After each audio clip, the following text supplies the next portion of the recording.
हिमालय की बर्फीली चोटियों के बीच एक ऐसा धाम छिपा है जहां आज भी भगवान विष्णु की दिव्य ऊर्जा महसूस की जाती है।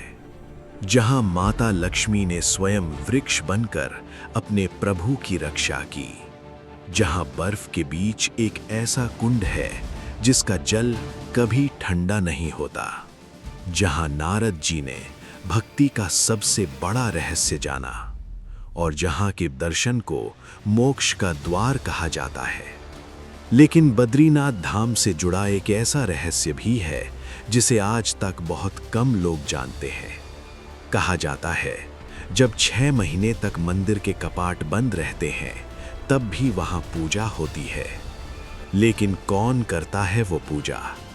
आज की इस दिव्य यात्रा में हम जानेंगे बद्रीनाथ धाम की संपूर्ण कथा, उसकी उत्पत्ति, उसका इतिहास, उसके चमत्कार और वो रहस्य जो आपकी आत्मा को भी झकझोर देगा।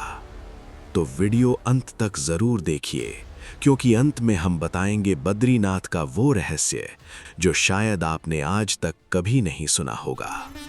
उत्तराखंड के चमोली जिले में समुद्र तल से लगभग 10,000 फीट की ऊंचाई पर अलकनंदा नदी के किनारे बसा है भगवान विष्णु का पवित्र धाम बद्रीनाथ। चारों तरफ ऊंचे ऊंचे हिमालय पर्वत, सफेद बर्फ से ढकी चोटियां, ठंडी हवाएं और हर तरफ गूंजता हुआ जय बद्री विशाल। जब कोई भक्त पहली बार बद्रीनाथ धाम पहुंचता है तो उसे ऐसा महसूस होता है जैसे वो धरती पर नहीं बल्कि देवताओं की भूमि पर आ गया हो। सनातन धर्म में बद्रीनाथ धाम को 4 धामों में सबसे महत्वपूर्ण माना जाता है। 4 धाम बद्रीनाथ, द्वारिका, पुरी और रामेश्वरम। कहा जाता है जो व्यक्ति अपने जीवन में इन चारों धामों के दर्शन कर लेता है उसे मोक्ष की प्राप्ति होती है। लेकिन बद्रीनाथ धाम का महत्व इन सभी में सबसे विशेष माना गया है, क्योंकि ये केवल एक तीर्थ नहीं बल्कि स्वयं भगवान विष्णु की तपोभूमि है। लेकिन सवाल ये है, भगवान विष्णु ने हिमालय की इतनी कठिन और ठंडी जगह को ही अपनी तपस्या के लिए क्यों चुना? पौराणिक कथाओं के अनुसार एक समय भगवान विष्णु संसार के कल्याण के लिए गहन ध्यान करना चाहते थे। वो ऐसी जगह की तलाश में थे जहां पूर्ण शांति हो, जहां केवल प्रकृति की आवाज सुनाई दे। तब उनकी दृष्टि हिमालय के इस क्षेत्र पर पड़ी। अलकनंदा नदी का मधुर प्रवाह, विशाल पर्वत, दिव्य वातावरण और प्रकृति की गहरी शांति। भगवान विष्णु ने यहीं ध्यान लगाने का निर्णय लिया। वो पद्मासन में बैठ गए और गहरी तपस्या में लीन हो गए। धीरे धीरे समय बीतता गया। हिमालय में बर्फबारी बढ़ने लगी, तेज हवाएं चलने लगीं। पूरा क्षेत्र सफेद बर्फ से ढक गया। लेकिन भगवान विष्णु अपनी तपस्या में इतने लीन थे कि उन्हें अपने शरीर की भी सुध नहीं रही। तब माता लक्ष्मी ने अपने प्रभु को इस अवस्था में देखा। उन्होंने देखा कि तेज बर्फ और ठंडी हवाएं भगवान विष्णु के शरीर को ढक रही हैं। माता लक्ष्मी भावुक हो उठी और अपने प्रभु की रक्षा करने के लिए उन्होंने स्वयं बद्री वृक्ष का रूप धारण कर लिया। वे वृक्ष बनकर भगवान विष्णु को बर्फ और तूफानों से बचाने लगीं।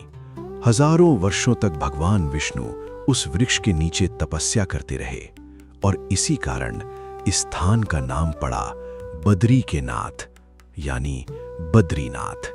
कहा जाता है आज भी इस धाम में भगवान विष्णु और माता लक्ष्मी की वही दिव्य ऊर्जा महसूस की जा सकती है। लेकिन बद्रीनाथ का रहस्य सिर्फ इतना ही नहीं है। स्कंद पुराण के अनुसार इसी स्थान पर भगवान विष्णु ने नर और नारायण ऋषि के रूप में भी तपस्या की थी। नर और नारायण भगवान विष्णु के ही दिव्य अवतार माने जाते हैं। उन्होंने हजारों वर्षों तक हिमालय में कठोर तप किया। उनकी तपस्या इतनी शक्तिशाली थी कि पूरा ब्रह्मांड दिव्य ऊर्जा से भर गया। देवता भी उनकी तपस्या देखकर आश्चर्यचकित रह गए। कहा जाता है कि आज भी बद्रीनाथ के आसपास की पर्वत श्रृंखलाओं में उस तपस्या की शक्ति महसूस की जा सकती है। शायद यही कारण है कि यहाँ आने वाले भक्तों को एक अलग शांति और अद्भुत ऊर्जा का अनुभव होता है। देव ऋषि नारद जिन्हें भगवान विष्णु का सबसे बड़ा भक्त माना जाता है। कहा जाता है कि वे भी एक समय बद्रीनाथ धाम आए थे। नारद जी के मन में एक प्रश्न था, सच्ची भक्ति क्या है? उन्होंने भगवान विष्णु से यही प्रश्न पूछा। तब भगवान विष्णु मुस्कुराए और बोले, सच्ची भक्ति वो नहीं जहां केवल शब्द हों। सच्ची भक्ति वो है जहां मनुष्य बिना किसी स्वार्थ के केवल प्रेम और समर्पण के साथ प्रभु को याद करे। कहा जाता है कि ये ज्ञान प्राप्त करने के बाद नारद जी ने बद्रीनाथ में कठोर तपस्या की और उसी तपस्या का प्रमाण आज भी नारद कुंड के रूप में मौजूद है। मान्यता है कि इसी नारद कुंड से भगवान बद्री नारायण की मूर्ति प्राप्त हुई थी। समय बीतता गया, धीरे धीरे ये दिव्य धाम लोगों की नजरों से छिपने लगा। भारी बर्फबारी, कठिन रास्ते और समय के प्रभाव ने इस स्थान को लगभग भुला दिया। फिर 8वीं शताब्दी में आदि शंकराचार्य हिमालय की यात्रा पर निकले।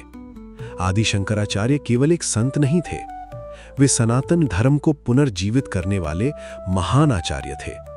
जब वे बद्रीनाथ पहुंचे तो उन्होंने अलकनंदा नदी के पास दिव्य ऊर्जा महसूस की। कहा जाता है कि उन्हें दिव्य संकेत मिला और फिर उन्होंने नारद कुंड से भगवान बद्री नारायण की मूर्ति को खोज निकाला। उस मूर्ति को स्थापित करके उन्होंने मंदिर का पुनर्निर्माण करवाया। अगर आदि शंकराचार्य ये कार्य न करते तो शायद आज बद्रीनाथ धाम दुनिया के सामने न होता। लेकिन बद्रीनाथ धाम का सबसे बड़ा चमत्कार आज भी लोगों को हैरान कर देता है। तप्त कुंड, एक ऐसा कुंड जहां चारों ओर बर्फ जमी रहती है लेकिन पानी हमेशा गर्म रहता है। वैज्ञानिक भी इस रहस्य को पूरी तरह नहीं समझ पाए हैं।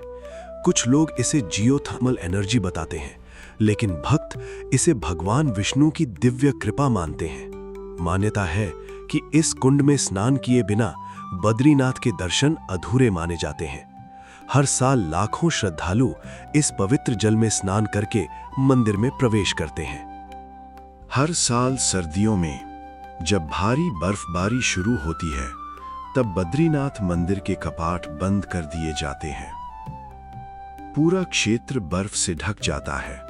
इंसानों का वहां रहना लगभग असंभव हो जाता है। लेकिन सबसे बड़ा रहस्य तब शुरू होता है। कहा जाता है कि कपाट बंद होने के बाद भी मंदिर में दिव्य ऊर्जा बनी रहती है।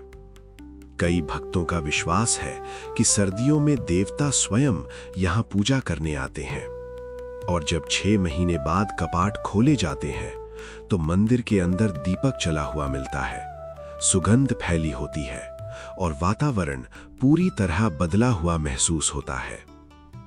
यही कारण है कि बद्रीनाथ धाम को केवल मंदिर नहीं बल्कि देव भूमि कहा जाता है। बद्रीनाथ धाम हमें केवल दर्शन नहीं देता, यह हमें सिखाता है समर्पण, भक्ति, त्याग और भगवान पर अटूट विश्वास। शायद यही कारण है कि जो भी यहाँ आता है वो केवल यात्रा करके नहीं लौटता, बल्कि अपने भीतर नई शांति, नई ऊर्जा और नई आस्था लेकर लौटता है। अगर आप भी जीवन में एक बार बद्रीनाथ धाम जाना चाहते हैं तो कमेंट में जय बद्री विशाल जरूर लिखें और ऐसी ही सनातन धर्म की दिव्य कथाओं के लिए हमारे चैनल को सब्सक्राइब करना मत भूलिए। जय बद्री विशाल।